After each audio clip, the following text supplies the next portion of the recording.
Ciao ragazzi, oggi andremo a sostituire l'hard disk di questo HP DV7 6B41EL. Apriamo il pannello spingendo la leva verso destra.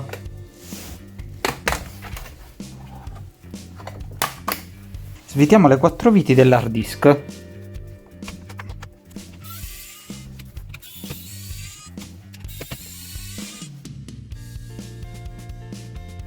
Svitiamo le 4 viti laterali.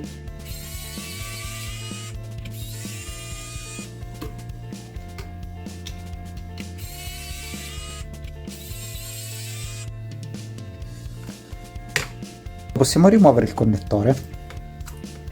Adesso prendiamo il nostro nuovo SSD e montiamolo.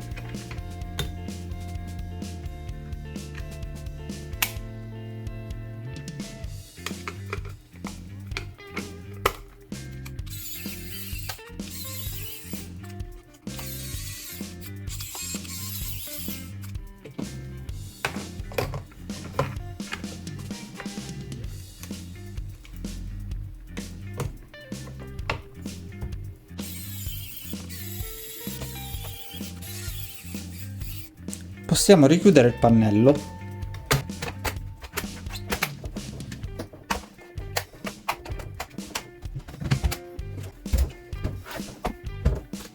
Adesso prendiamo la chiavetta con il nostro sistema operativo preferito e inseriamola. Per avviarla accendiamo il computer e premiamo ripetutamente F9.